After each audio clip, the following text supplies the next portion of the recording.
Ladies and gentlemen, boys and girls, children of all ages, it is time for the ESFL Network, and it is Wednesday night Primetime MMA, Primetime MMA 7, the 7th card for Primetime MMA, and I am your host and play-by-play commentator Kingsley, and alongside me are two of the awesome commentators. On my right, the one, the only, the grind never stops. Crooks, how are you doing today, man? I'm doing good, man. Hope everybody out there is good, is healthy. Everybody having a good day. We're about to have an awesome card. An amazing card. In fact, and alongside with us, the one and only Yuri. When you look at this fight card, it looks absolutely amazing. Yeah, amazing is an understatement, Kingsley and Crooks. It is a pleasure, as always, to commentate with you guys. I mean, we have so many big names for this primetime main event card. This is going to be an absolute banger of a setup here, Kingsley. Yeah, and when we take a look at this primetime MMA card right here, I mean, look at the co-main and the main event. We got the Milky Joe 2-1 going against Kryptonite King, and then in the main event, the 5-round main event fight is going to be AJS Scott versus Log Rage. Both guys 4-0, not 4-0. AJS Scott is 4-0, but Log Rage 4-1. So very highly contested. But Yuri, when you look at this card, what other fights pique your interest when you go into this fight card? Hey, you know me, I'm new to this thing, so whenever I see somebody making a debut, it always gets me going. BSD Jax versus LFC Ricardo. I mean, BSD Jax is definitely going against it. You're talking about Ricardo being one of the more well-rounded fighters in his own right, so Jax is going to have a lot going for him. What about you, Crooks? I'm gonna go with the Element R Dots and NFNX Draco matchup. It's going to be a super, super good fight. Can't wait to see both of those guys get in there and do their thing. Absolutely. This is Primetime, 6 amazing primetime fights for you guys here on the ESFL Network, live here on Twitch and on YouTube. And Yuri, without further ado, you said it from the jump. The fight you were excited for was our first fight, and that first fight is ready to go. BSD Jax versus LFC Ricardo. And when you look at the red corner right here, Yuri, what do you got for the scouting report? Yeah, the best thing in the whole world, a clean slate. I know for a fact this guy is an absolute dominant striker, and he can take the fight down to the ground whenever and however he likes. I'm really high on BSD Jax. I have been for a while. I also got to say, I know this man is going to do absolute wonders against Ricardo. Crooks, let me know about him. Yeah, LFC Ricardo it's predominantly a striker. He likes to keep it on the feet. He's got those crispy, clean combinations that every player in UFC wants. And he has a really well-rounded game. So we're going to see what the approach is by BSD Jax, but I'm pretty sure that LFC Ricardo is going to be fine no matter where the fight goes. And yeah, and just to go to your guys' point, I mean, when you think about the debut versus a guy who's been into one of these spotlights, how troubling could it be for someone to have the ESFL Network or ESFL jitters when you're making your debut? I'm going to start with you on that one, Yuri. Yeah, I mean, the jitters are real. Look, guys, it takes a lot to come over here and really put your title and your name on the line. So when I see somebody doing it, man, you got to just give him the nod and you got to just crack a smile because, hey, man, we've all been there before. We know what it feels like to go out there and really try your best with this. So this is going to be a tough one for him for sure, but you know, that's what makes fighters so good, that ability to just buckle down and just be a man. And that's where it gets interesting. Absolutely. And yeah, we are still excuse me, sorry, Craig. We are still waiting for the fight to get fully ready. They're about to be in the fight selections as we see right here. But go ahead with your point, Craig. I mean, when you think about the ESFL jitters and someone in the spotlight as the first fight is actually ready to go, to finish your point, Craig, how do you feel this fight is going to go? Well, we're really going to see whether their experience is going to play a huge part in this fight or not. And here we go. The first round of Primetime MMA 7 here on the ESFL Network. And already we see Ricardo in the red gloves using the Jorge Masvidal versus, hold on, I think we're having a little bit of a technical issue with the fight. So before we see any of the fights, going back to your point, talk more about this fight here, Yuri. Yeah, I mean, look, you get that big matchup that everybody's so excited to see. Of course, the UFC introducing fans once again to the stadium at UFC 261. Masvidal versus Usman. I mean, this is a tough matchup for everybody here. So, I mean, you got to be careful for sure. get the fight down to the ground as soon as possible and as often as possible. Right, and I will go to you, Krugs. Talk about this fight. You know that one person is a well-rounded game, but he's predominantly a striker. How long does it usually take for someone to just try to go into that ground game? Do you just try to level out your opponent with some strikes, try to change up the levels, then go for a takedown, or will you just go straight into the ground game if possible? Well, I mean, it really just all depends on it really what your approach is. It's like we were talking about with the ESFL jitters and stuff like that. It really just, I feel like the ESFL jitters, they're actually a very real thing. So it can cause you to change up your game plan mid fight, to be honest with you. If you're trying to strike you and the second you get into trouble, you're immediately going to try to grapple. You know what I mean? And you lose the ability to lose concept of what you're trying to do can happen. So we're going to see how much, like I said, how much of the experience is really going to play into this fight coming up here. Right. And we apologize for your technical difficulties. We are working it as soon as possible to get you guys all the fights ready for this primetime MMA card. But going back into since we have plenty of more time, let's go more in depth about the co-main and main event fights. I mean, Yuri, when you look at the co-main event, it looks like it's going to be one hell of a fight. Yeah, I mean, the term journeyman is not what these two fighters are trying to be. They're going to do their best to get their record turned back around to the schedule that they'd like. Milky Joe, he's 2-1. He's really doing a good job. He's on a 2-fight win streak. But the thing is, man, you're in this co-main event. You're in this big opportunity to really get your name out there. And I got a lot of high hopes here for Milky Joe. Crooks, what about Kryptonite King, brother? He's on the big win streak himself. Yeah, well, he started out 1-4. And for a guy to reel off 3 straight wins, it's definitely something that is really tough to do. So shout out to him for reeling off 3 straight wins. Yeah, absolutely. And we will talk more about these fights in the future. We're going to try to fix up some of the typical difficulties that we had so far and try to get you these fights as soon as possible. So we're going to take a quick intermission to get everything all fixed up. So stay with us. We'll get these fights going.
absolute banger of a card. Once again, we do apologize. It happens. Kingsley, where are we at, brother?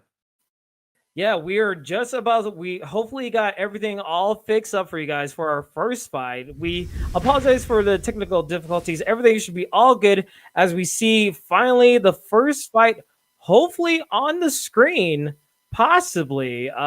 We're still trying to make sure everything's all ready to go. But again, as we said, what more can we say about BSD Jax here? I mean, when you look at this fight, it looks like it's going to be in the welterweight. So, what's your choice of character when you look at the welterweight division?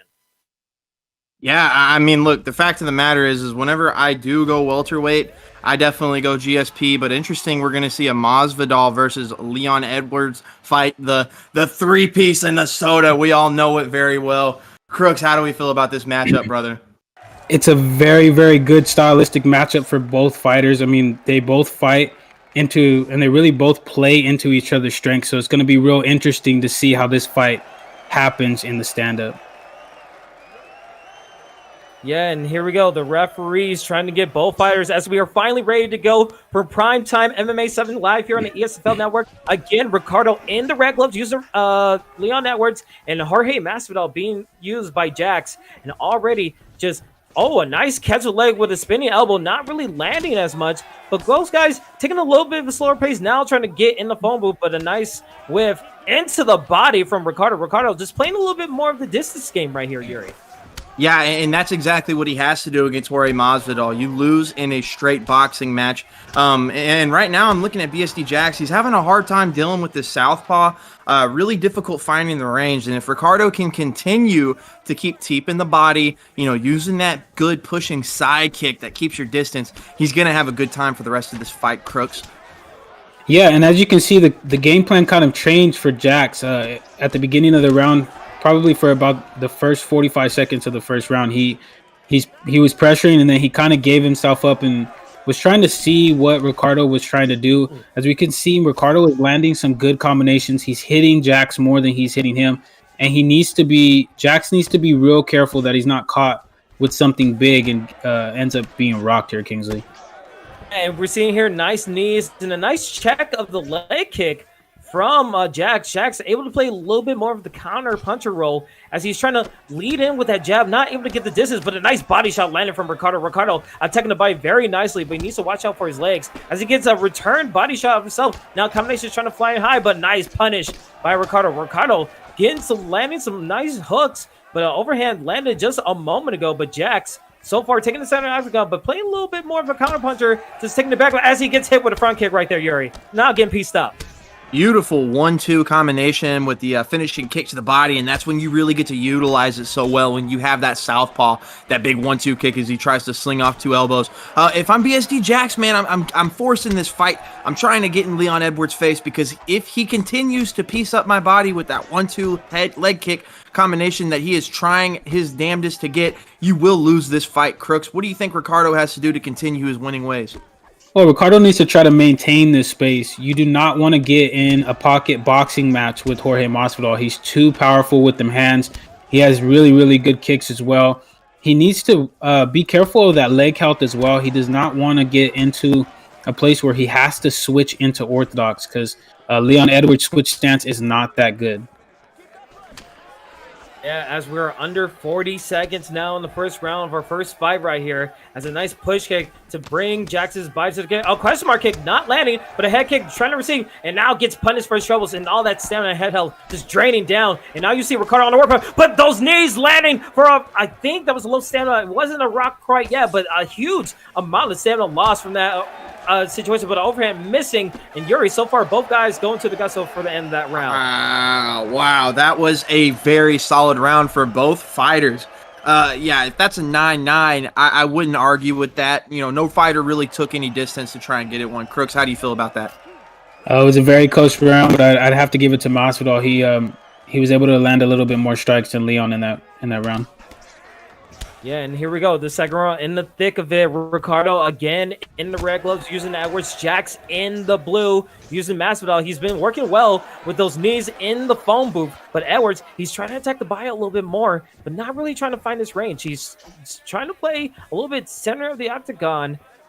right now, just a little bit more patience that we saw, and a nice uppercut landing for Jax right there, and a nice kick to the legs from Ricardo. Ricardo taking his time, not really putting on the pressure, but also needs to be worried about his body and not find much in the phone booth right here, Yuri.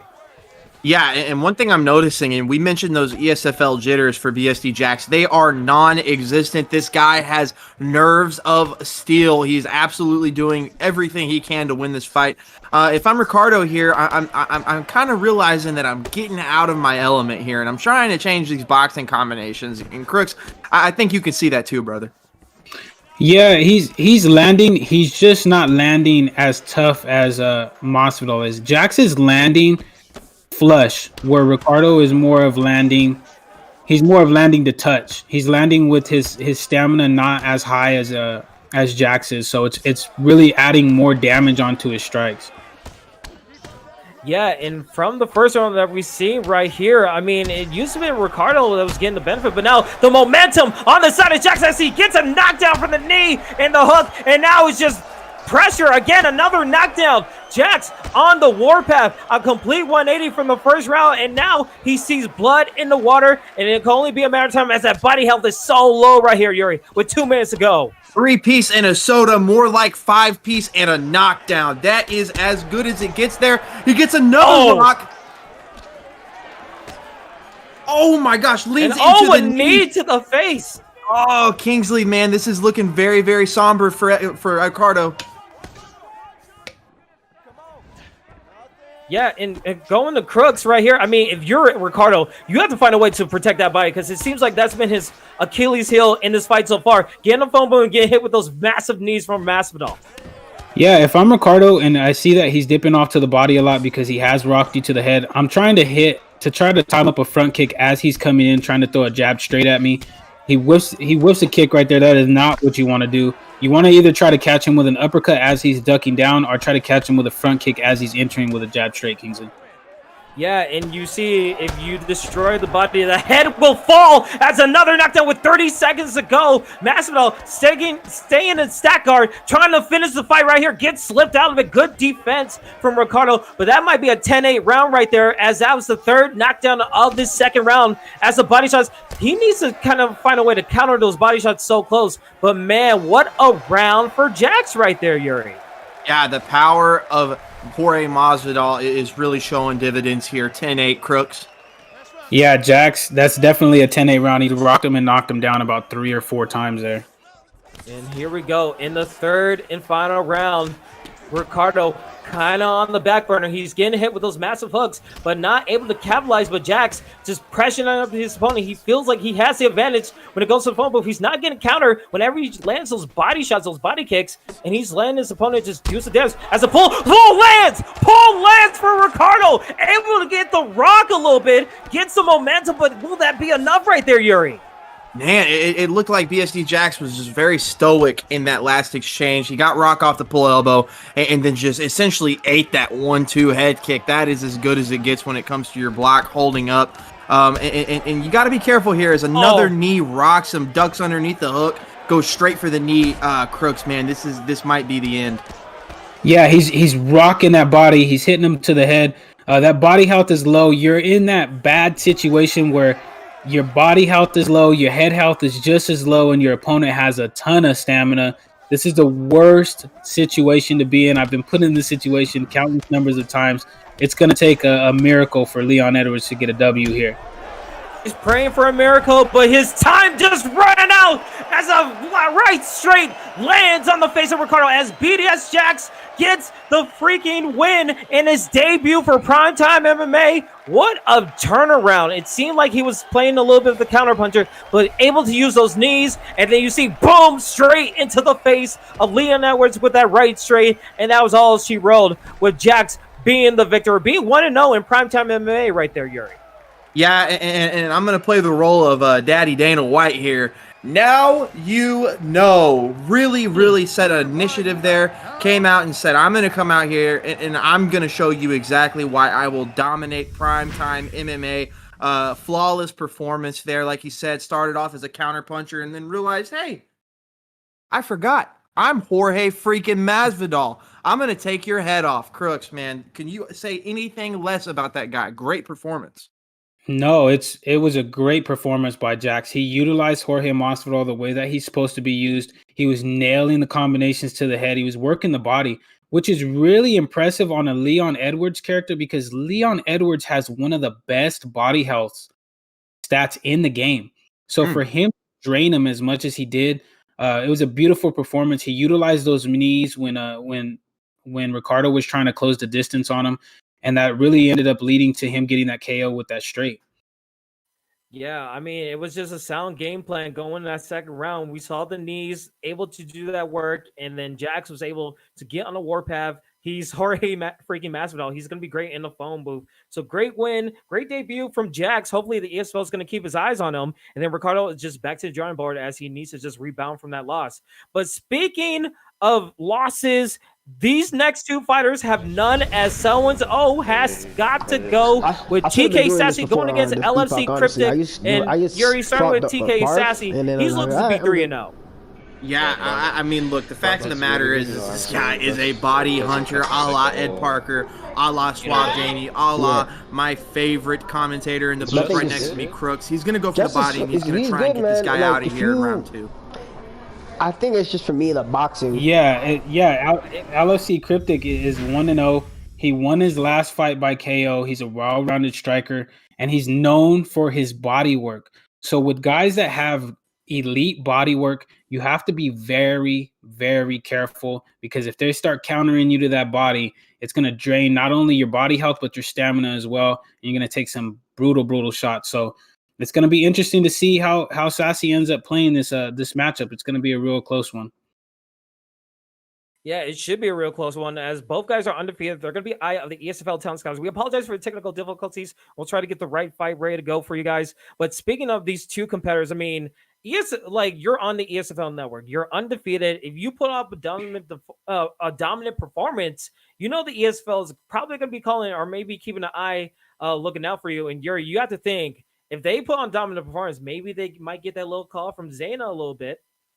Yeah, I mean, look, the fact of the matter is everybody's out here. They're trying to make a name for themselves, and what better an opportunity than the ESFL on Primetime MMA?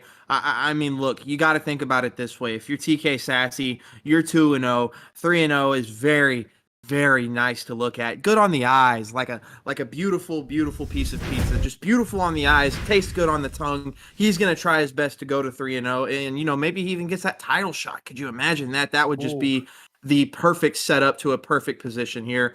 And Crooks, man, your man Cryptic, I know you know a little bit about him. What do you think it would cause to get him to 2-0? Well, I mean, if he gets to 2-0 and he does it again by a KO, then the eyes are really going to be all on you, because you've won 2 fights in a row by KO. And in real life, if somebody gets back-to-back knockouts, it really puts you on the map. So if you want to get recognized by the upper league in terms of the ESFL, you get a knockout here tonight, that's exactly what's going to happen. Yeah, and speaking of which, when we think about the ESFL, I mean, the Esports Fight League, there's so many opportunities to get into the main cards, especially with affiliate leagues like this that we have every Wednesday here live on the ESFL network. We always have 4 events for you guys. We have this one that features one of our affiliate leagues here on the ESFL network, featuring Primetime, UFL, IXE, all these amazing affiliate leagues that help us grow the talent more in the ESFL. And then you have Friday with the multi-tournament with Yuri's a part of, with commentary. Those are always a great event. And then Saturdays and Sundays, we have our official ESFL events, which are always incredible, always amazing fights. One of the top of the best fighters fight in those competitive cards. So definitely a bunch of events. And also, if you want to be a part of this community, when we're live on YouTube and Twitch, you can be on our Discord. If you want to be in the affiliate leagues, or maybe try yourself on the ESFL, if you're in the top 100 in UFC 4, maybe sign up. Maybe think you could be part of the spotlight and, prove your test your might when you come to one of our cards. And maybe you'll, as you said, Crooks, maybe get a title shot in the future and be all great stuff.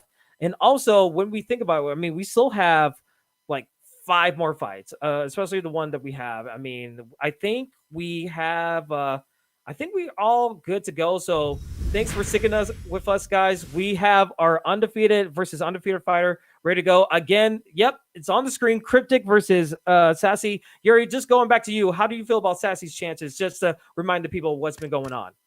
Chances, this guy is a guaranteed lock. The way he walks out in this octagon, he is constantly having that idea that, hey, I'm going to get this job done, as we're going to see a Poirier Mir, two of my favorite fighters to use at 155, used by the same people. This is going to be an awesome fight, Crooks. Yeah, it's going to be really, really interesting. Let's see what the game plan is. Like Kingsley said, somebody's always got to go, and Dustin is ready to put somebody's lights out, Kingsley. You ready? And get ready for a fun house of a match, because we have nothing but mirrors in the octagon as both guys are using Dustin Poirier. I think in the red gloves we have Cryptic in the red gloves and Sassy in the blue. So let's see how this goes down. And already we're seeing a similar pace that we saw from the first round.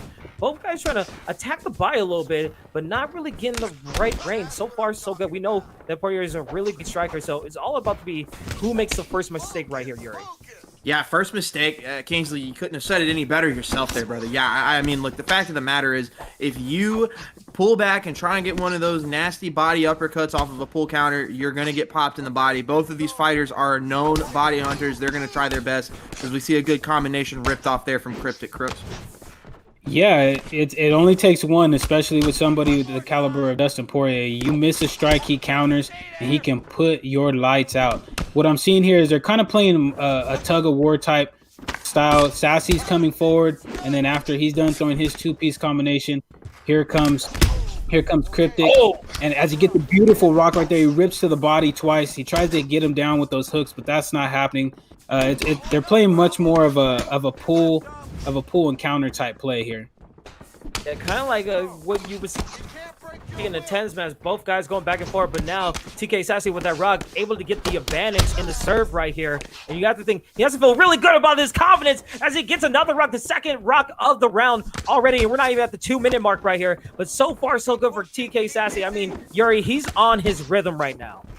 Yeah, it seems like Cryptic has lost the plot, man. He was doing a good job of trying to be that counter puncher, but Sassy's really molded himself into being just that. As he goes for the takedown, I like that. You secure the round by holding Dustin Poirier down.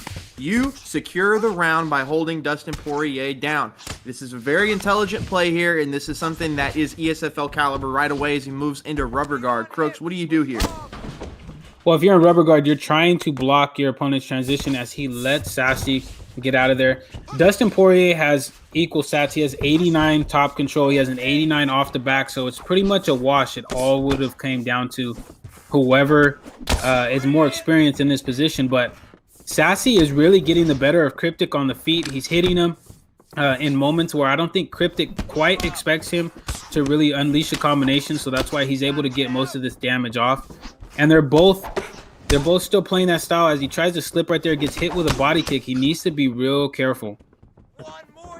Yeah, and with 40 seconds to go, we see Cryptic getting a little bit of momentum back. He's able to use those hooks and some body shots to get back in a little bit, and now he's managing his distance very well. Oh, if he would have gone an uppercut there, as he gets a rock back to get back in the knockdown. That will prove interesting in the judges' scorecards, as he has 10 seconds to put as much damage as he has on the opponent. And what a great turnaround right there as we end the first round. Yuri, if you had to score that round, who would you give it to? Oh, don't ask me that, Kingsley. I couldn't give you an answer, brother. Oh, man, that is back and forth action. That's what you love to see, Crooks. I'm going to call it 9-9. What do you think? I'm going to go ahead and give it to Sassy. Sassy was... Okay, ready? Round two. You ready?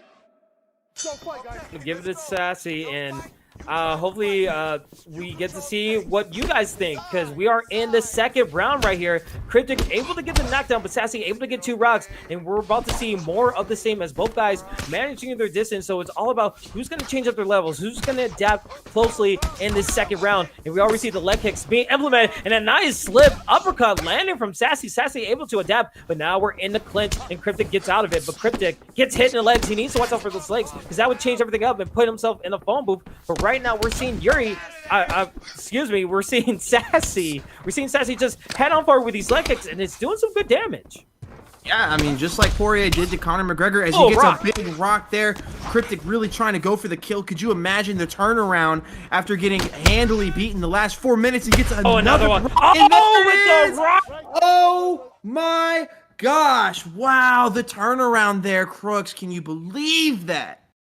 No, I mean that's crazy. I honestly don't have any words for what he just did. I mean, he just came back from being knocked, or he got rocked twice in the first round, to come back and not only come back but dominate that second round, as if basically he was reading a book. He had the book of Sassy and he was just reading it. So it's crazy. Great performance.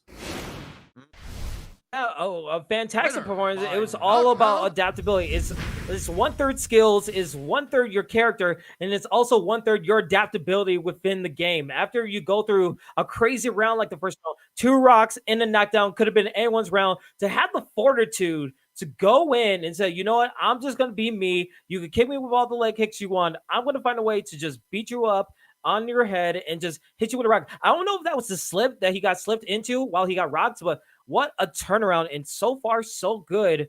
I mean, he's now 2-0, and I have to think, Yuri, for TK Sassy to be 2-1 after having a 2-fight win streak, you have to feel a little bit deflated there. Yeah, you feel deflated, but I mean, you get back on your horse and you go back to work. Fact of the matter, you got to think about it. You had this fight won, and then for some reason, you kind of got away from your game plan, which was being an elite level counter striker, working the body as much as possible. I mean, that's got to be tough there, and that's something you just take on the chin, and hopefully next time you come around, you just stick to what's making you good. I agree 100%. I mean, if I'm Sassy, I go back in the first round. I go back and I evaluate the fight, and I say to myself, okay, what went wrong from the first round to the second round? What happened? What was he able to take advantage of? Was it my timing? Was it my combinations? Did I throw when I shouldn't have thrown? What did I get caught with? Because he got caught with a pretty big overhand from Dustin Poirier, and with that buff that Dustin got to his power, that 95 power, if he catches anybody in the division with that overhand, you're gonna get rocked. And then, yeah, you said about the slips, right? He slipped right into a hook, and that's pretty much what finished the fight. That is what finished the fight. So, definitely, if I'm Sassy, I go back and I rewatch what went wrong in that round. But overall, a great performance. Yeah, overall, a great performance. I mean, like, if both guys were undefeated, so-and-so had to go. It was very tight. I mean, it could, I wish we could have saw what happened in those rounds to see where the judges were going to go, because I guarantee if it was going to be a 3-round fight, that first round would have been a huge dictator of how that whole fight was going to go. But, man, we're almost at the halfway point. We have our third fight, I think, ready to go. It's going to be Element R. 2-1 going against NFNX Draco. And what do you got for me on Element here, Yuri? Yeah, I mean, look, this guy is a true striker. He's not throwing anything like those slimy slip hooks. He's a really well-rounded, traditional style Muay Thai striker. Crooks, Draco.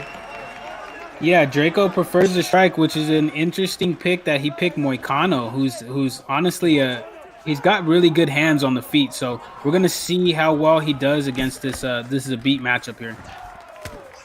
And we saw a little bit of a show of respect as we get this first round going. Element using the Zabit in the red gloves. An unusual pick in the blue, but he's using the quick hands and the good striking from his fighter. And already we're seeing both guys fight in a fumble with different pace from the first 2 fights that we've seen. As we saw body shot, 2 body shots consecutively land, and now we're just going for a little bit of a brawl, a little bit of a blitz in the striking as an elbow landing for Element. Element in his actual element, but he gets kicked in the legs twice. Oh, but the spinning back fist, that could be the move of the night so far, Yuri. Yeah, and I'm thinking about it too, man. There was somebody pretty important in the ESFL that used the beat in a very prime time experience and got the job done. So if he can find a way to pull this one off and impress that certain man, Romero, then this is definitely going to be something that draws the eyes to him. And what I'm seeing is he's doing a good job. I like the idea of really trying to use those big looping shots but he's also got to be careful. That's a pull away from being rocked almost at this point, so early on in the round. Crooks. Yeah, you can see Draco here is starting to get a good read on what Zabit is trying to do. They were pocket fighting there for a little bit, but Element got pushed back up to the cage. He got tagged with 3 or 4 unanswered strikes right there, especially some off of some slips. So he took a second to reset. Now he's in a better place, but Moicano inside the pocket has the boxing skills to really take Zabit out. I feel like Element needs to embrace it and try to get some pressure off of him as he's able to land a beautiful uppercut right there. He needs to utilize those elbows inside the pocket because that is what is going to give him an advantage. Yeah, it was just as you said, he was like in that phone booth dodging things like it was in the Matrix, like he was Neo for a second. But now he's in his rhythm. We saw him just attack the leg kicks to like initiate the fight as the body shots land. So as a body health event gets into a rock. Nice catch by Elements, but now Elements on the back foot. We saw him try to go for a spinning, but gets punished. We see the boxing acumen of his opponent, Draco. Draco doing so well, but he needs to watch out for those uppercuts. Those uppercuts could be deadly and change the momentum. Oh, it's a spinning roundhouse to the head. Lands for Element. He needs a lot more of that if he wants to win this fight right here, Yuri. Yeah, Element said, oh, I got body rock. He said, well, I'm going to turn into a helicopter. I'm going to try to take this guy's head off. I love the game plan. That is what Zabit does the best. And here it is, smart as ever. Get this fight down to the ground. And really, this is where Zabit is more comfortable in his element. Crooks, if he does go to the ground in the second round, as we look like we're going to be wrapping this up, what do you think the game plan is for Draco? Moicano has some pretty good ground stats himself. He just needs to be careful not to get caught in the crucifix and side control of Zabit, and I think he'll be all right. Yeah, as we end that, I think that was the first round. It seemed like it was the second round. I was about to say it, but good head kicks that we saw in the replay right there. Good showing from both guys as we get into the second round. Now here comes the adaptability. Who has the best adaptability? Will it be Element in the red gloves using Zabit, or will it be his opponent Draco in the blue using an unusual selection, but really good for the striking? And already an uppercut landing, and those deadly uppercuts come to be the nightmare of Draco as he gets knocked down, and already to a bad start right here, Yuri.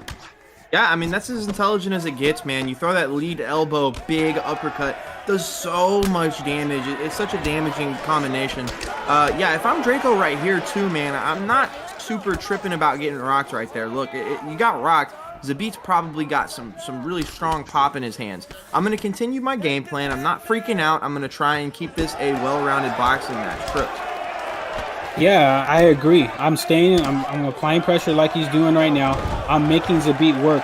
But as we can see, Zabit gets that takedown. So here it is. Is Element going to be better on the ground with Zabit than Draco is with Moicano on the ground here, Kingsley?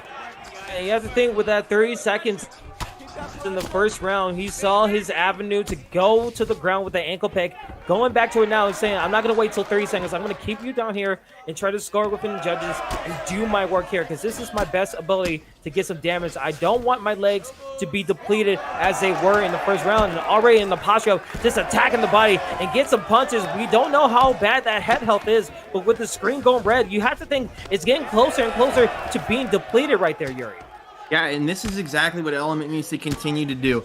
If he can, keep this fight down to the ground. You won round one, and you probably won round two if you can secure a good little bit of control time here. No reason to try and mess around with Moicano on the feet. You know, I mean, the fact of the matter is this is Zabit's Element.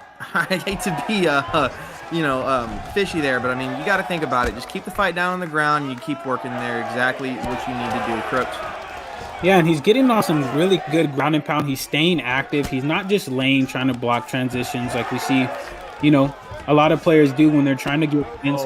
He's able to cut right there in the full mount. He's going to try to get off some good ground and pound damage here. Moicano needs to be really, really careful to not slip into a hook right there, but he's able to get it back to half guard. Want to screen is the one thing that Moicano or that Draco needs to do is, our Element needs to do is he needs to stay out of that full guard of Moicano because of that rubber guard. and as we get to the 50-second mark of this second round right here, this is where Draco needs to do a bunch of his damage. Like polar opposites of the first round, it was Element who needed to get to the ground and do some damage. Now it's on to Draco to get some damage. He tries to go for a pull right there, not able to land fully.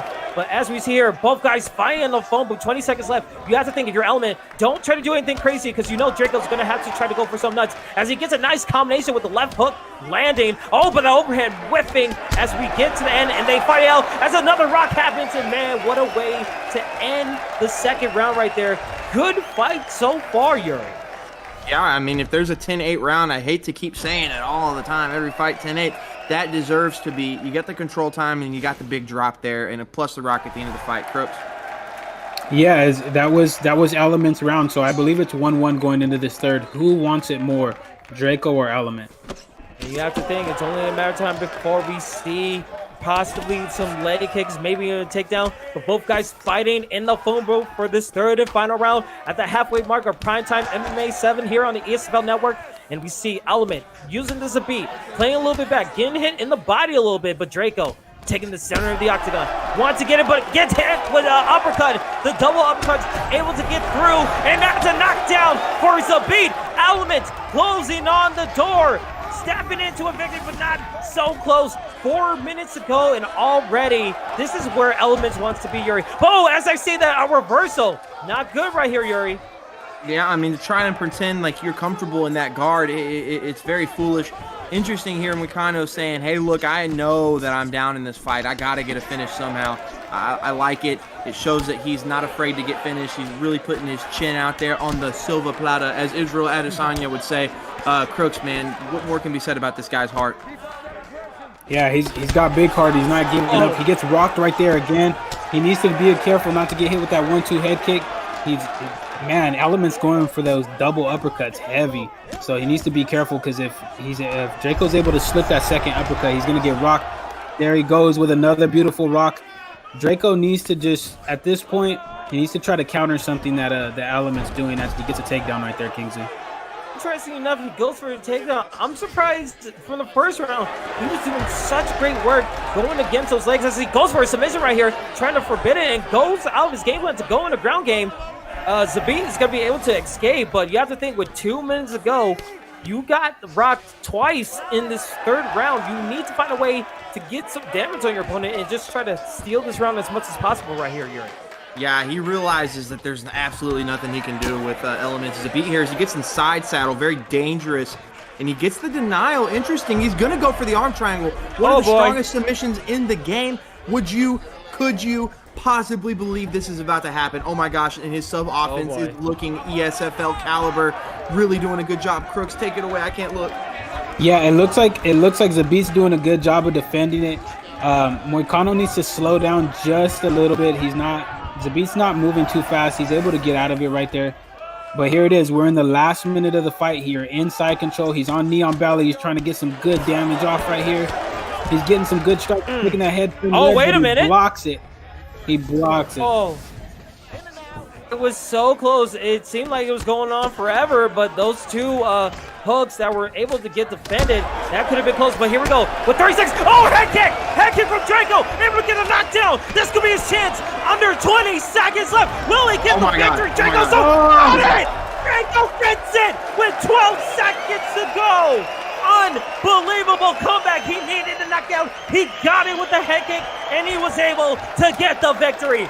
Unbelievable. Hang on, guys. I still wasn't looking for that arm triangle. He actually got the knockout win. Oh my God, that is as elite level of a comeback, and we've seen 2 of them so far. I mean, I can't say anything else about what just happened. My goodness, Element just completely fumbling the bag there. That's gotta hurt, man. That's gotta hurt.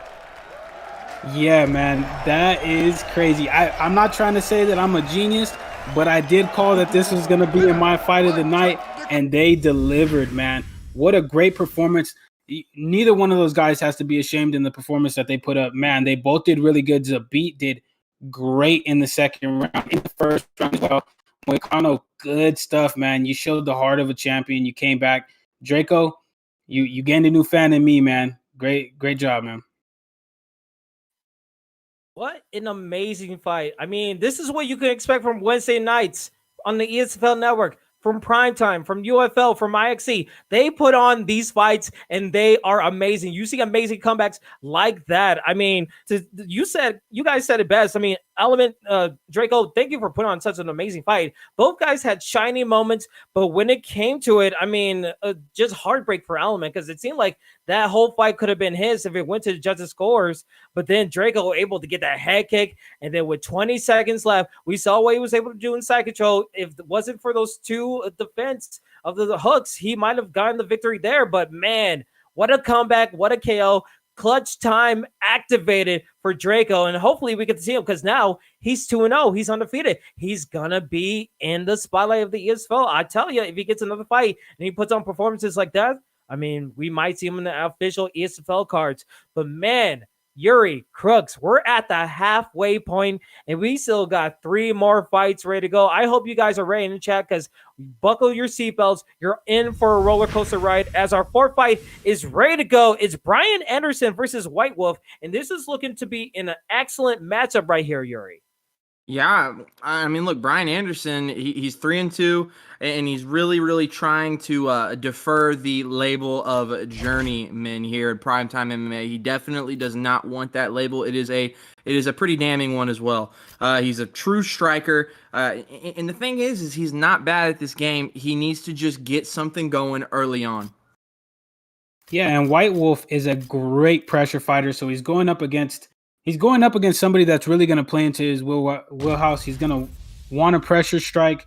He has good defensive grappling, so and he's undefeated as well. So he's trying to maintain his undefeated streak. He's trying to, in this fight, make a claim for why he should be either getting a title shot in Primetime MMA or moved up into the ESFL for a couple of fights up there as well. Yeah, and I think just to clarify who's in whose corner, I think Bry is in the blue using the Michael Chandler, and it's White Wolf in the red gloves using Justin Gaethje. So very interesting. It'll be very interesting how long this takes to go to the ground as we get the 4th fight of Primetime MMA 7 here on the ESFL card, ready to go. And then we're already fighting the phone booth, but a little bit of distance, you know, a little bit change of pace and the body shots, but gets punished with an uppercut. And our first flying knee of the fight. I mean, Yuri, we might see some home run hitters right here. I mean, look, this fight is about to happen IRL as well. And one thing I like about the Michael Chandler pick, he's slowly turning it into the DC of 155. And what I mean by that is he has that elite level striking as he's really firing up. Wait a minute. Gets met right back with uppercut. Wow, bro. Knockdown himself. Oh my gosh, this fight is going to be a fast one if it continues up this way. Smart going there for the takedown, gets denied. Crooks. Yeah, this fight. He hits him with a beautiful head kick. That's the second knockdown that Justin Gaethje has got. This one's definitely not going to the decision. He's going to a decision here. He's got him on the ground. He's rocked him twice. Now he's going to posture up. He stands back up. I would have thought he would have wanted to get some ground and pound in right there. But if I'm Chandler, I take this chance to reset as he tries to go for a takedown, hits him with a good uppercut right there. Take your time, reset, and really think about what you want to throw, because if you get knocked down one more time, you might be in position to get finished. I say buckle your seatbelts. It's going to be a roller coaster ride. I mean, hold on for dear life, because this is 100 miles per hour. This pure octane action as we almost get the takedown. No, gets denied. Amazing denial from White Wolf as he tries to go for a takedown on his own. But gets a head kick again as another knockdown lands again on Bry. And you have to think White Wolf, he wants to keep his stand up. He wants to go for the home run hit. We are seeing a home run from both of these competitors as another denial lands again for White Wolf. White Wolf is doing some good work right here, Yuri. Yeah, and he's really doing a good job of simulating the Justin Gaethje experience. I don't want to get this fight down to the ground. I'm trying to stand and bang, and he's doing a very good job of it. He gets dropped there. Yeah, good rock by Michael Chandler. He's got him inside control. He was able to block that transition as well. Man, have the tides turned in this fight, and it really only takes one punch with a guy one punch from a guy like Michael Chandler, who has such a high power stat He needs to be real careful if this fight goes back to the feet, as he's getting ground and pounded there. He's trying to hit the switch, and he's able to do it, King. And we saw the reversal all the way back into the center. Now we go back to the center of the octagon. Again, what a crazy first round. We see 2 knockdowns. I think 3. It's so hard to keep track with all just the action. We saw a lot of center being used, but both guys, as we see White Wolf just pressuring his opponent, seeing that head hold being very low, the block gaze being low, wins on the head kick, and we see Brian, he's trying to go for those takedowns. He's trying to find a way, and he lands a hook to punish his opponent, trying to go for a body shot right there. But under 2 minutes, this could be a finish right here as a spinning back fist lands for White Wolf, but White Wolf not really putting on the pressure. He's trying to do that spinning back fist. Oh, the pull uppercut almost landing, but so far, so good for the defense, and the leg check are just working well. And you have to think, Brian is doing some good stuff defensively to just turn down the momentum a little bit. As the uppercut lands right here, Yuri. Yeah, I mean, the thing is he keeps going for these turning takedowns. That's going to be damning in this fight. He's got to be careful. He's got to stop with that. It's not working. Go for the regular power legs. Crooks, man, as this fight gets down to the ground, Michael Chandler, of course, turning into the DC of 155, the great top control stats, plus the absolute banger of a power stat as well. Crooks, what are you here doing if you're Justin Gaethje, man? Getting up, obviously. Well, you're trying to avoid getting hit with a lot of these ground and pound strikes. Justin Gaethje does not have the best off the back. Michael Chandler has a 96 top. That's where he really shines. You're trying to minimize the damage when he postures up. You're trying to get him back into your full guard, and you're trying to fake to try to get a better position as he rolls in the sprawl there. Yeah, and as we see in the real time clock, 45 seconds left to go in this first round. God, I almost said second round again. This non-stop action has been so crazy. As we go back into the stand-up right here, Brian Anderson taking the center of the octagon with the Justin Gaethje as an uppercut landing, but Brian in the blue gloves and White Wolf in the red tries to go for his third flying knee, not able to land, going for overhands. You have to think, if he keeps on trying to do these maneuvers, he might get caught, because you don't want to let your opponent just punish you after those crazy home run hits. We wind as you down can see, he gets it. Go ahead. Oh, as you can see, he was able to get a leg health event right there. So Justin Gaethje really needs to be careful going into the second round of that leg health, because that's about the 4th or 5th time that Michael Chandler checked that kick. Yeah, and as we see here, Yuri, I want to get your thoughts on that first round. I mean, what a crazy round that we had, but man, how do you feel second round is going to go from that first round? Yeah, after all the headshots, I'm not sure these two fighters are going to remember that first round, so I can't even give you my thoughts. I mean, that was just nonstop total action there, Crooks. And, man, what do you feel about that? Yeah, that first round was fast-paced. It was super crazy. In this second round, I would expect both players to really calm down, and Michael Chandler gets body rocked and dropped again up against that cage. They really need to take their time. I feel like, in my opinion, whoever decides to take their time and really start playing the technical fight is going to win this matchup. When you said calm down, they were like, nah, bro, we can't slow it down. We have to go 100 miles per hour. Again, as we saw, an ankle pick going into the takedown right here in side control for Bryson Anderson in the blue gloves, while White Wolf, he's down in this backside I thought it was going to be a submission, but now we're taking the back and goes back in the backside. Very interesting ground game that we've seen right here. We saw White Wolf get the reverse previously, but now in this posture up, he's doing some damage, using a lot of stamina, and that head health is just blinking a little bit as the screen goes red a little bit. But White Wolf able to get some good defense, even though he's in a trouble situation, but gets denied right there, Yuri. Yeah, two fighters doing a really good job of denying each other as he tries and gets it. That is a very difficult transition to deny. And he's going to get his back right here. Goes for back flat, gets back sitting instead. Got to be careful not to make the wrong move. Doesn't get denied for his troubles, man. That could prove to be fatal. He probably should have gotten that denial, gone right into that rear naked choke, correct? Yeah, and now Michael Chandler is back up on top. Justin Gaethje had that moment where he was on top, but this is not where you want to be at. If you are White Wolf, he's raining down, ground and pound on you again. He postures back down. You're able to push him back into full guard, but you want to stop him from posturing up on you, because there you see, he posted twice, He got that undeniable transition. Then he blocks the transition while he's in full mount. And now you are in big trouble with Michael Chandler in full mount. Yeah, and it's playing time under 3 minutes here in the second round.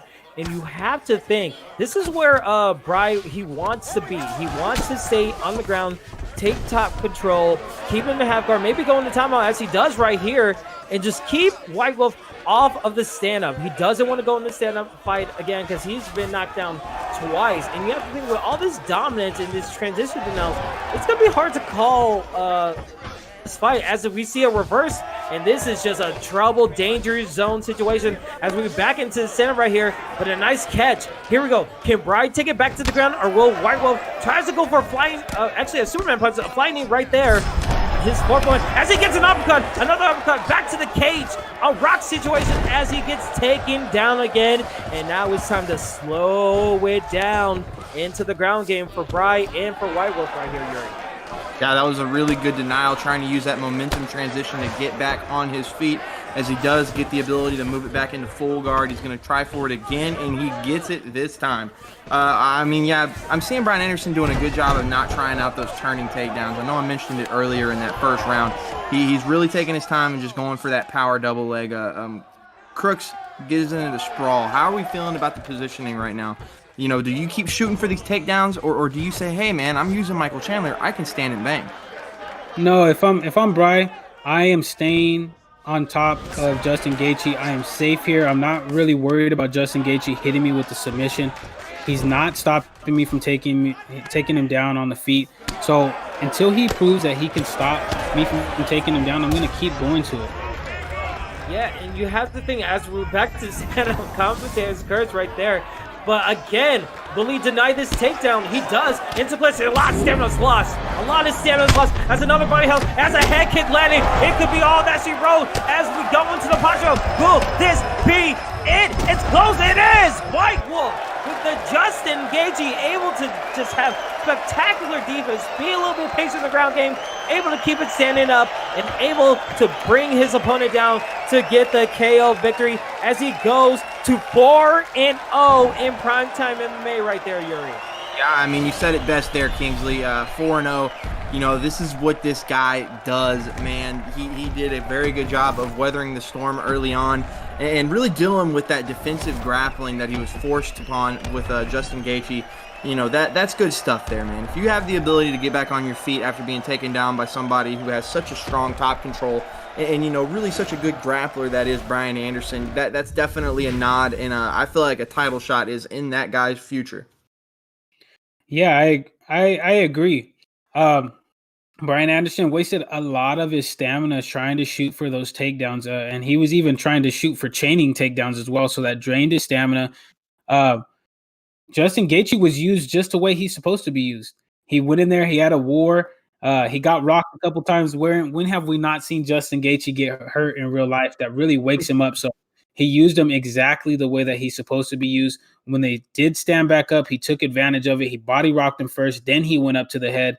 With a beautiful, beautiful second round, and way to come back and get that win after you were getting ground and pounded for most of the first round and a little bit in the second, but great comeback win. Yeah, it was like you saw the transition to Niles. It seemed like even though he got the knockdowns from the stand-up, when he got taken down consistently, I think he got taken down like 5 times in that whole entire fight. It seemed like he had a game plan like, okay, I'm not in that much of danger. My health is good. Even though my stamina is a little bit better than his, I need to be careful. He was able to reverse and able to get the head kick that sealed the deal. And what a good way to get White Wolf in, possibly in a title picture for Primetime MMA. Hopefully we get to see him in the next time we have these cards. But man, guys, Yuri, Crooks, guys in the chat, live here on Twitch and YouTube, it is time for the co-main event of the evening as we have the Milky Joe 2-1 going against TMF Kryptonite King. And starting off with you, Yuri, what do you have on Milky Joe as he tries to win this co-main event? Yeah, I mean, look, Milky Joe is as well-rounded a fighter you're going to see in this card. And I said that, and I stand by that. You know, Twitch chat, YouTube chat, let's get hyped up, man. We're about to see one of the, I can't help but say it, the true GSP of Primetime MMA. He's a very solid, well-rounded fighter, and you know, he's on a 2-fight win streak, really looking to capitalize on that opportunity and push it to a 3-fight win streak. Crooks. Yeah, and Kryptonite King is another all-around fighter, so it's going to be real interesting how Milky Joe chooses to come into this matchup. He's an opportunistic fighter as well, so if he hurts you, he's getting ready to try to put you out. And he's on a 3-fight win streak currently. He started off 1-4. He's now 4-4, so he's trying to extend this win streak out against Milky Joe. So we're going to see who wants this matchup more. And here we go. This is your co-main event of Primetime MMA on the ESFL Network. Kryptonite King in the blue gloves, the Milky Joe in the red gloves using GSP. And let's see who's going to be who's Kryptonite. And already a leg kick landing for the Milky Joe. Milky Joe taking the center of the octagon, just implementing his game plan, checking the legs, and then going with the 1 and 2s. And those are working so well for Milky Joe so far. But again, Kryptonite able to get some pulls. Oh, but he gets knocked down already. Being a little bit down, and oh god, tries to go for the power takedown, but not able to get it. But already to a fast start, already with 1 minute in, Milky Joe able to get the takedown and a rock. What a good way to start the co-main if you're Milky Joe right here, Yuri.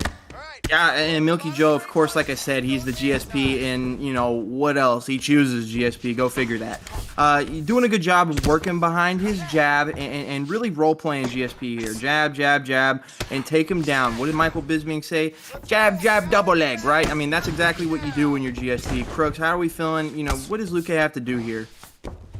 Well, he's got to stop him from cutting through his guard like butter, like he's doing right now. He's got to watch out for the ground and pound as we see him posture up here. He needs to avoid trying to get hit with big damage strikes. He needs to get back to his full guard and just be patient. Do not let GSP cut through your guard or get off really good ground and pound. And we saw 2 denials there into a reversal in a half guard. So far, so good to just rebound from that rock situation as he approached top mount, back in the half guard. Milky Joe, he's using a lot of stamina to just try to get into the position as he wants, as he goes into full guard, as we're approaching the 2-minute mark of this first round, the co-main event.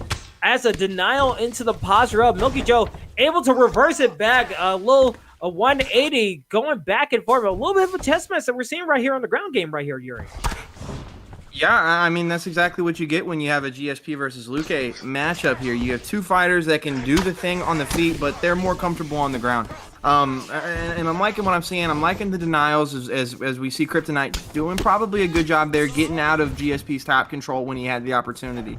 Right here, if I'm Milky Joe, I'm doing a better job of keeping my distance and really working behind that jab. And I'm liking the leg kicks as well, Crooks. Yeah, Kryptonite here, this is where you should shine at. As he shoots for a good takedown right there, is able to get on top of GSP. But if it's me, I'm standing up with Luque.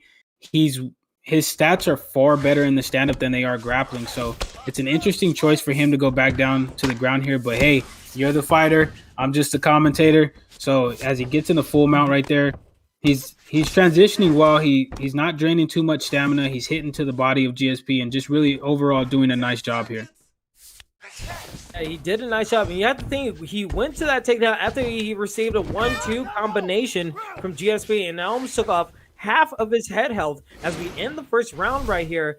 A good series from Milky Joe, able to get some nice strikes in, but again, Kryptonite King able to do some work on the ground game. So it could be anybody's fight as we get in the second round here. Both guys touch gloves, and we see not the range being the best maneuver from Milky Joe, trying to land that leg kick as he gets one in reply. And now we're just finding a fumble. We've seen some strikes. Uppercut not landing as the block cage, able to dissipate that damage. And a nice body shot landing from Milky Joe, but Milky Joe gets punished with a right hook as we're seeing both guys attacking the body. But nice 3-piece combination from Milky Joe, and now it seems like a little bit of a back and forth situation as both guys are going to the well with their strikes right here, Yuri. Yeah, I'd like to see Milky Joe utilize him being in a southpaw position.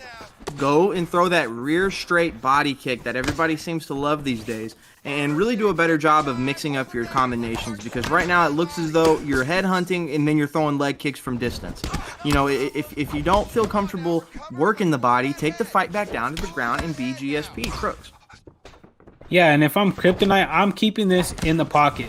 I'm trying to catch GSP while he's in the middle of a combination. GSP has a low chin health stat. So really, you can take advantage of that if you're able to mix up your strikes here. So far, it looks like Milky Joe is putting on a really good game plan. He's pressuring him back up to the cage. He's really initiating a beautiful head kick knockdown right there. And here he goes. He's going for the finish, but he's just ripping off hooks. Those are too easy to read. He's going to get pulled down into Kryptonite's guard there. Yeah, a vicious head kick, perfectly timed to get the rock and knockdown for Milky Joe. And now into the posture of that head health is super, super low in the second round, approaching the 2-minute mark very closely. But man, Milky Joe has to feel good. This is perfectly timed. And now, knowing he has this round in the bag and knowing he has GSP, he's doing some awesome work in the ground, just keeping this one there. And V could just waste all this time, get some posture up, add some damage. He's looking really good on the scorecards right here, Yuri. Yeah, looking good on the scorecards. I mean, what more can be said about this guy, though? I mean, he's good on the feet, good on the ground. And right there, he's a little bit of an ill-fated attempt there. He's going to get put in. Oh, no. Oh, no. Oh, no.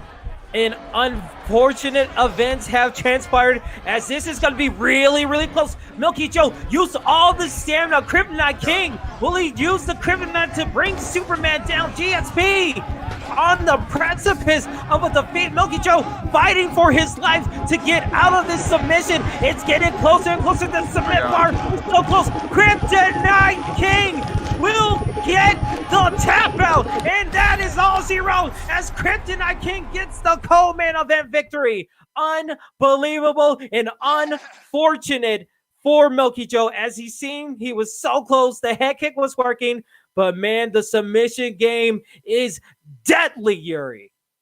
What just happened? I saw a guy that was doing an excellent job dominating the fight wherever it went, took the fight down, got caught in a twister. My goodness gracious, guys.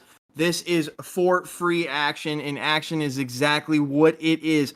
We are giving you this. All we ask you to do is to just ring the notification bell. Just do something for us. Just that one little thing. We're going to continue bringing this amazing action. Crux, I mean, his head's hanging low. We have seen how many comebacks now? 3? I mean, goodness gracious.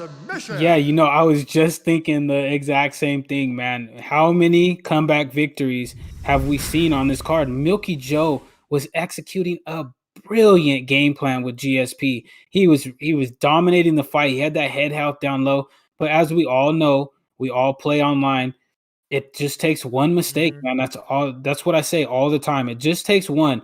And you make that one mistake of draining your stamina while you're in somebody's half guard, and you end up getting twisted. So great comeback win by Kryptonite. Milky Joe, you have nothing to hang your head about, man. You just made one mistake, and it cost you. But, hey, great performance by both guys. Yeah, and you hear that? You can hear the whispers of Chael Sonnen just saying, that could have been me.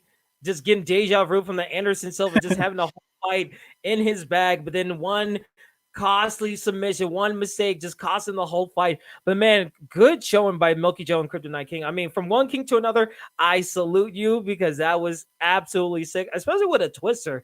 My goodness, what a way to win a co-main. And as you guys were saying, we had so many comebacks. It's like comeback city here on the Primetime MMA card. I mean, look at this, comeback after comeback after comeback with some amazing debuts and Cryptic put on the show. I mean, Yuri, when you take a look at this whole fight card before we get to the main event, I mean, what fights took you by surprise and made you really happy that we had this whole fight card? Yeah, I mean, look, the whole fight card has just been absolute nonstop action. We had that Justin Gaethje versus Michael Chandler war, but I think the biggest comeback, from my perspective, is a guy who just was looking down and out the entire fight. He really put himself in a hindrance of picking a lower level fighter, and that is got to be Kryptonite. And then the way to finish it with a twister. I mean, do you ever even see a twister? I think Bryce Mitchell's done it once. I mean, that is just elite level stuff right there. A very ESFL-esque comeback win there, Crooks. Yeah, this whole fight card has been crazy. I mean, Jax making his debut just put on a beautiful performance, and then Cryptic with that second round knockout of Sassy, and then my fight of the night, I called it. but that NFN Draco and Element fight was crazy. We had a great performance in that Michael Chandler and Justin Gaethje matchup with Bryson and White Wolf, and then that Twister comeback from Kryptonite where Milky Joe looked like he had him down and out. For him to come back and hit that Twister the way he did, it's been a crazy, crazy night of fights, and it's been an amazing card. So shout out to all of these guys for giving it all they got on this card. Yeah, and before we get into our main event, we just gonna let you guys know that every Wednesdays you can see affiliate league fights here on the ESFL network at the same time, 6 p.m. Central Standard Time or 7 p.m.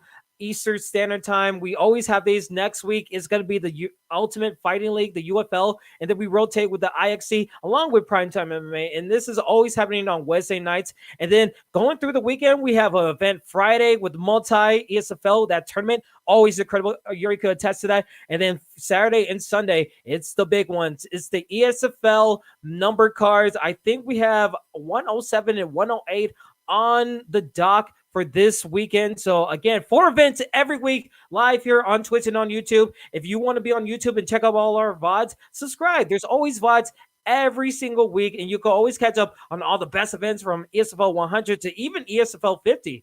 All amazing fights, so you can see the history from the beginning all the way to the present, and then also follow our Twitch. I mean, we always have live events for you guys. It's always amazing, and if you feel generous, I mean, you get some subscriptions. I mean, we still have things up in the future plans, and we have a lot of things building up. And also, if you want to be more a part of the community, if you feel like you want to be in the spotlight and say, hey, I can take those fighters on, I can hit them with a head kick and it'd be easy for me, join our Discord, join our affiliate league Discord, work your way up in there, and maybe you could join in the ESFL and maybe get a title shot. Maybe you could be the next Crooks, you could be the next Romero, you could be the next Ed Parker, be all these amazing guys and be a part of this fantastic community. And also, let's get a massive shout out for Primetime MMA for making all these amazing cards.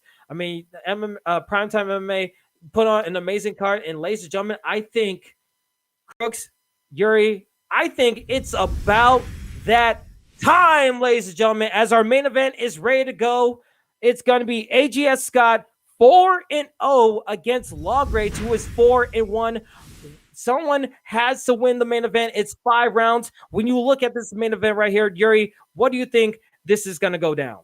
Yeah, this is going to be a 4th round knockout for AJS Scott. Look, I don't know. I mean, these guys are absolute killers. They are in the main event for an absolute reason, and that reason is they are as good as it gets wherever it gets. The fight goes to the ground. AJ Scott is known to be a definite, very, very technical, very patient submission specialist when it gets there. He could throw them hands too, though. He's got no problem doing that, Crooks.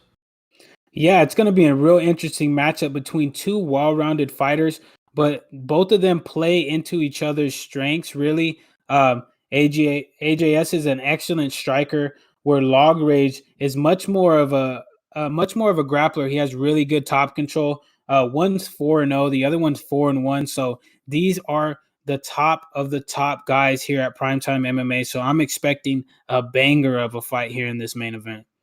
Yeah, I mean, we see the whole ESFL community to be in this affiliate league spotlight. I mean, we saw earlier Bruce Lee Robb checking it out. We saw other people from the ESFL checking out these fights. So this is probably a big moment for these guys in a 5-round main event, because you know, usually when you get into the ESFL, you only have to deal with 3 rounds unless you're in the main event. So this is good experience. This is good spotlight training when you're ready for the big show in the ESFL, the Esports Fight League, on Saturdays and Sundays. So both these guys have a lot on the line. And also, before we even get into these fights, this fight is so big that we need to take a quick intermission. So stay right with us. We'll get this main event right going. So stay with us. We'll be right back.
right, ladies and gentlemen, as I said again, it is about that time, ladies and gentlemen. The main event, AJS Scott versus Log Range. I mean, hopefully we'll get that fight going. It's looking to be an exciting one. There's going to be a lot of eyes on it. We kind of went through the rundown before, but let's get a little bit of a reminder. Starting with your Yuri, when you're looking at this fight, it looked absolutely incredible. It's something for the ESFL to watch out for. Yeah, I don't know if there's a setting in UFC 4 where you can make it 7 rounds. Man, this is going to be just a beautiful striking exhibition. And the thing is, both these fighters have the ability to get the fight down to the ground if necessary. And oh my gosh, Crooks, do you see the matchup that I see? Yes, I do. I do see this matchup. Talk about a controversial matchup, man. Jan versus an Aljamain. But it's going to be real interesting because both of these fighters are well-rounded fighters, even though one prefers to be on the ground in terms of log rage with Aljamain Sterling, and one prefers to strike with AJ Scott. It's going to be crazy because both of these guys have knowledge of both the stand-up and the grappling game. So it's going to be a real interesting matchup here.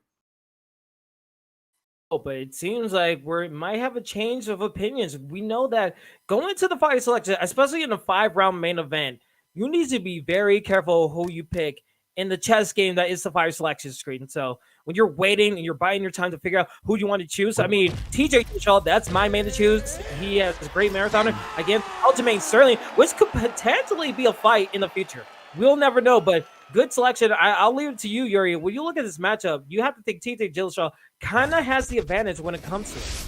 Yeah, Aljamain Sterling, log rage is going to have to turn into a helicopter. Keep the fight at distance, but take it down if necessary. Throw that spinning stuff, man. Let's see some fun stuff here. Crooks.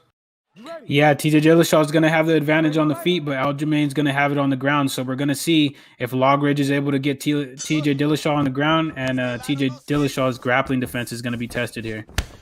All right, ladies and gentlemen, this is your main event of the evening for Primetime MMA 7, live here on the ESFL Network, live on Twitch and on YouTube. I am your commentator, Kingsley. Alongside me is Crooks and Yuri, as we see Log Rage in the blue gloves using Aljamain Sterling, and then AJS Scott, the foreigner competitor in the main event, using TJ Dillashaw. And already we're seeing some body shots landing for Log Rage. Log Rage able to catch some kicks and use his distance very well. And a spinning elbow for his troubles, taking his opponent down to the ground, and a very nice start for Log Rage right there, Yuri. Yeah, smart there. Like I said, turn into a helicopter and then go for the takedown. That's exactly what he did. Very intelligent play there. Now, while he's got him here, he has to have that Elroy Jet style of side control and really keep him planted and not give him any hope as he decides to get back into the sprawl position. Very smart. Just get up. No reason to get pushed up against the cage there, Crooks. Yeah, but if I'm Aljamain, I'm trying to get him back down there. I've caught a couple kicks, so maybe next time you catch a kick, go ahead and shoot for that trip or that throw down there. But here, if I'm AJ Scott, I'm trying to get some good damage in as he gets taken down again. Now we see here Log Rage. If I'm him, I'm just sitting here trying to get some good control time. I have 2.5 minutes to work. I'm going to try to get some ground and pound in if I can, but I'm just trying to maintain where I'm at, my position here on the ground. Yeah, and here's the thing. I mean, this is where he wants to be. You want to take control. You need to pace yourself. This isn't a 3-round battle. This is a 5-round war when it comes to it. So stamina, usage, strategy is going to be a huge factor when it comes into this main event. And already we saw a little bit of a posture of only attack the body one time for Log Rage, and Log Rage back into a full mount, trying to deny the transitions, get back into a posture of good situation with 130, almost 130 left in the first round. But Yuri, so far so good if you're Aljamain Sterling. Yeah, this is exactly what you want. You definitely do not want anything to do with TJ Dillashaw with those slimy slip hooks or that big crane kick that's so difficult to read at times. Keep him grounded, keep his butt on the mat, and really work your transitions. You got to get a couple denials here, though. I'm seeing him getting to half guard, which is hard enough in itself. You got to get something for your troubles, though, man. You got to deny that full guard attempt. And I think as the fight goes on, they're going to continue on to see exactly what these two fighters know. And we'll see a little more fluid grappling. Crooks? Yeah, but I like the approach here by Log Rage. He's not doing anything to sacrifice or really jeopardize his position here. He's maintaining top control. As I say that, AJ goes ahead and gets up. He said, "You thought I wasn't gonna get up, but here I am." But there's only 8 seconds on the round left in the round, so it was a great game plan in the first round by Log Rage. Yeah, and we saw on the fight stats right there, it was 40-37, 3 strike difference in favor of TJ Dillashaw. I don't know whether that was from the bottom position as we get into the second round right here. I mean, Aljamain Sterling, he was able to attack the body really well with those double kicks as he goes for another body shot right there, just trying to get his opponent off balance a little bit. But again, a takedown, nice denial into a sprawl from AJS Scott. Scott able to be put into half guard, but so far so good for him. Now, if you were Scott right here, would you try to stand up and try to keep it stand up? Because on the ground, he kept you down there for a long time. You kind of want to keep it in your home range and just keep it striking. Yeah, look, TJ Dillashaw's got the top control stats. He's a decent wrestler in his own right. But get up as soon as you can. Right here, right now. Just don't play around. Smart guy. Yeah, you definitely don't want to camp out in Aljamain Sterling's full guard, half guard, even in side control. You still feel nervous. And I'm really liking what I'm seeing out of Log Rage. Keeping the fight at distance when it's on the feet and go for the takedowns when necessary. AJ Scott's got to get in his face and really mix it up. But you run the chance of him turning into a helicopter and getting smacked with one of those nasty elbows. Yeah, as you can see, AJ's doing a great job of pressuring Log Rage here against the cage. He did a great job of denying that first takedown of the second round, so maybe he's on to what Log Rage is doing. He almost got caught there with a front kick. But overall, you could tell that AJ's adapted here in the second round. He's trying to implement his striking here, trying to get in some good damage, so that way even if he gets taken down, it forces Aljamain to do ground and pound damage on him.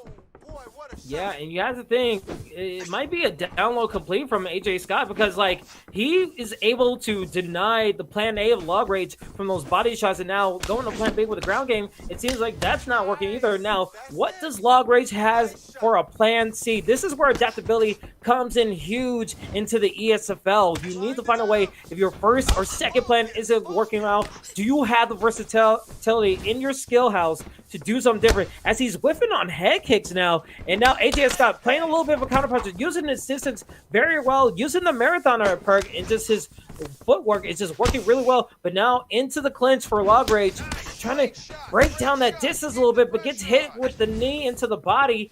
And you can see his game plan is to use his distance, use the double kicks to keep his opponents at bay. But right now, Scott doing a really nice job just finding the phone booth right here, Yuri. Yeah, and he gets hit by one of those nasty slip hooks and a big head kick. This is looking pretty dangerous here for Log Rage. You got to do a better job of keeping this fight at distance.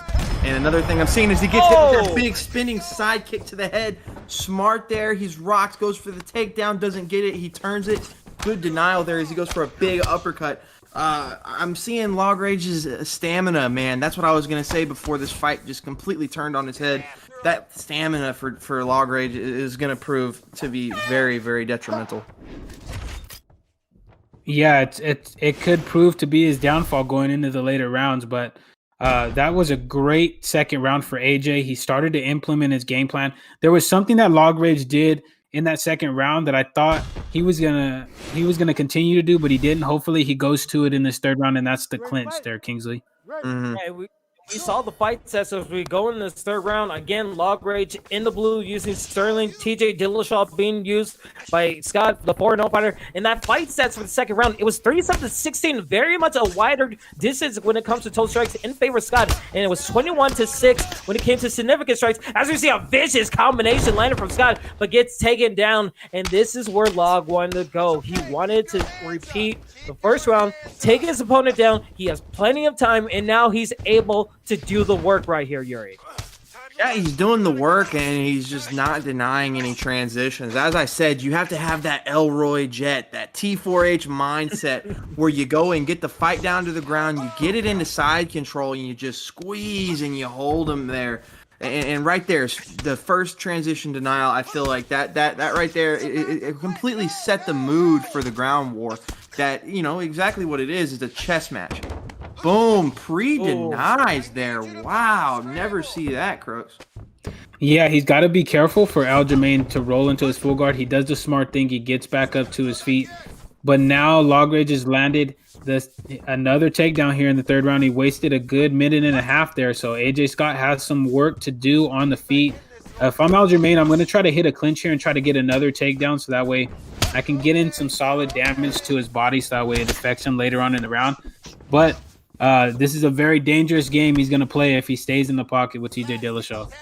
Yeah, and you have to think, TJ Dillashaw Scott, he used a whip kick and he whips again. He needs to be careful of his stamina management as well because he can't afford to make any mistakes. He's been playing a good fight so far, maybe even 2-0 or maybe 1-1, but like he needs to find a way to get in his range. And look, a whip into a takedown, and that's what Scott did not need as we're back into the ground game and log rage. This is where he wants to be. He has a minute 45. If he just avoids the reverse, maybe try to stay here, maybe like just sit here like a sack of potatoes for a little bit. Maybe he'll get this round and it'll be all good. Wow.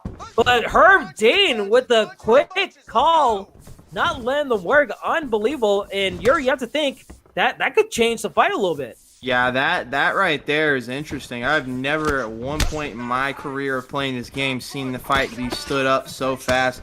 You know, Herb Dean basically saying, look, brother, the fans want to see the main event action. We're going to show some main event action. And now, look at this. Crane kick. Wow. Crane kick landing. The distance was just perfect. Right to get on the chin. Sorry to cut you off, but man, what a turn of events for Scott right there. Yeah, and you just lost the round because of Herb Dean standing you up, Crooks. I know you're spitting right now. You're so mad.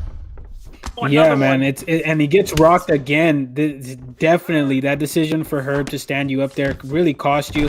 He's able to get another takedown, but it's too little, too late. That rock really cost you that round there.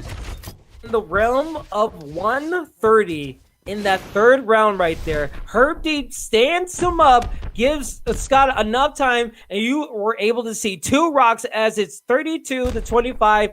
And if you're log rage, you have to think, I have to win these two rounds or at least get a finish because, man, Herb Dean is not on my side. He's doing all these quick ups so quickly as we're in the main event rounds. And you have to think, you have to be a little bit mad to your log rage right here. Yeah, you're upset, but man, look, this is what it takes to be an ESFL competitor.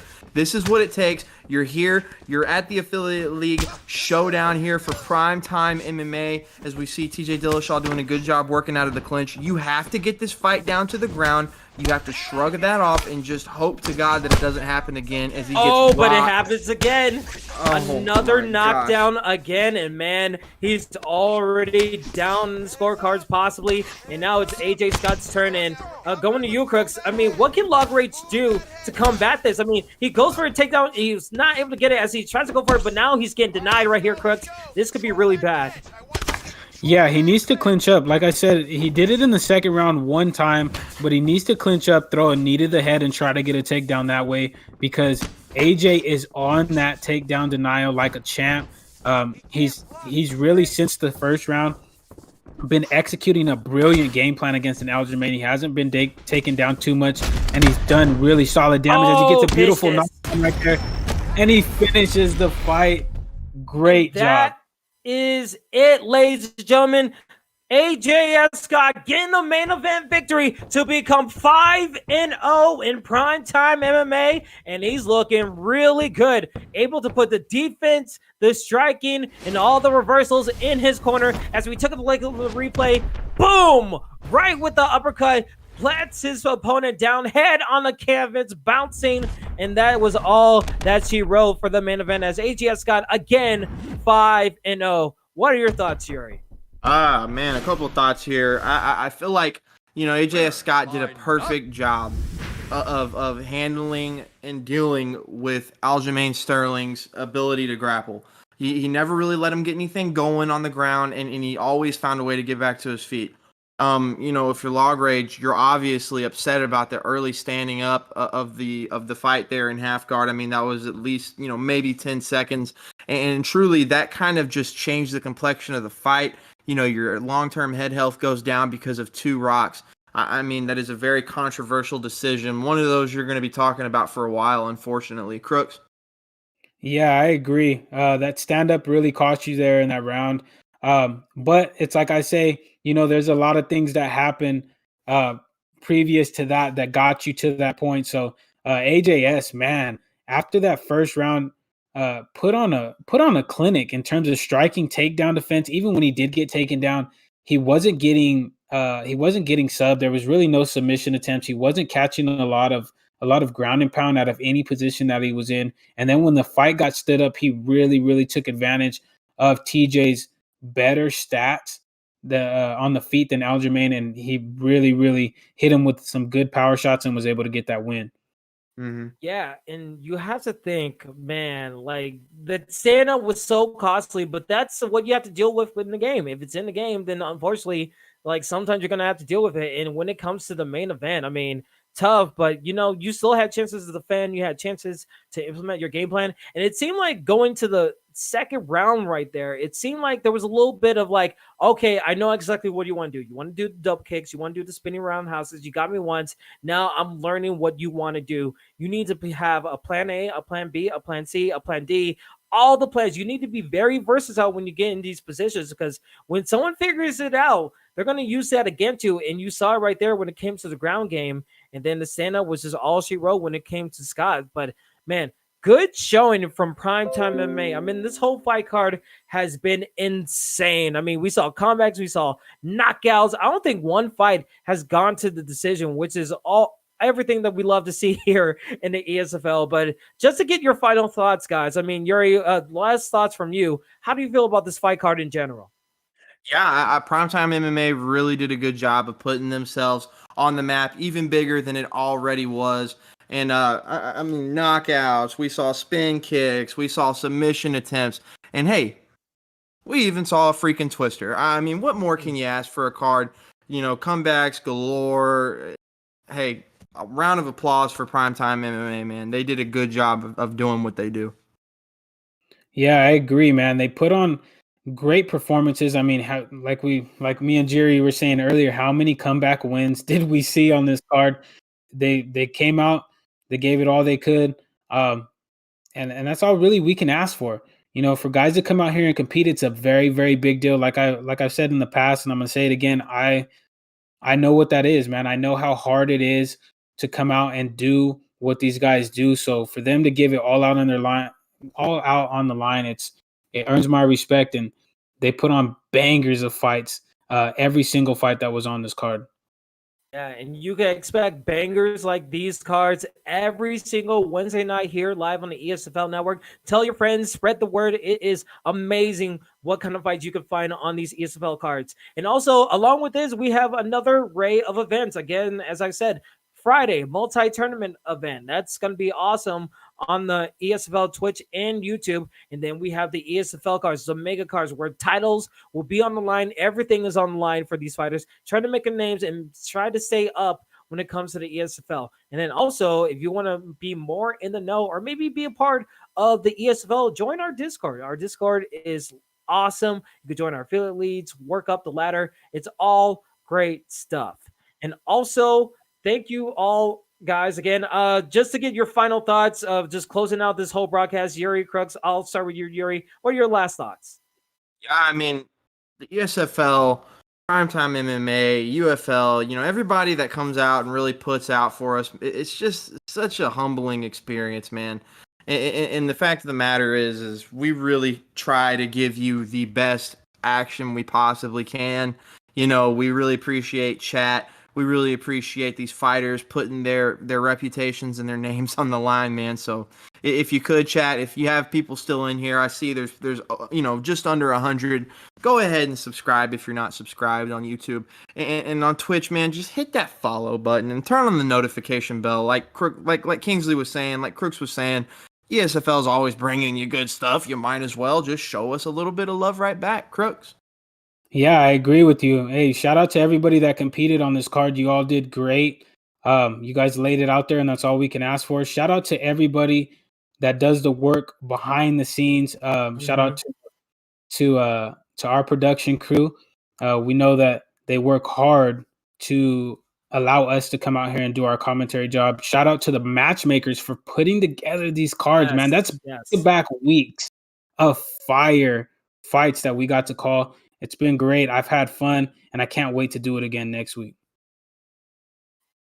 Crooks, Yuri, it's always been a pleasure to be in the booth with you guys. A pleasure to commentate in front of you guys, the chat, and we'll always do this every single Wednesday. And next week is going to be the UFL, and I know they put on bangers. So until next fight night, I have been Kingsley. That has been Crooks. That has been Yuri. We will see you guys on the next fight night. Have a good one, and peace out. See you guys at next fight night.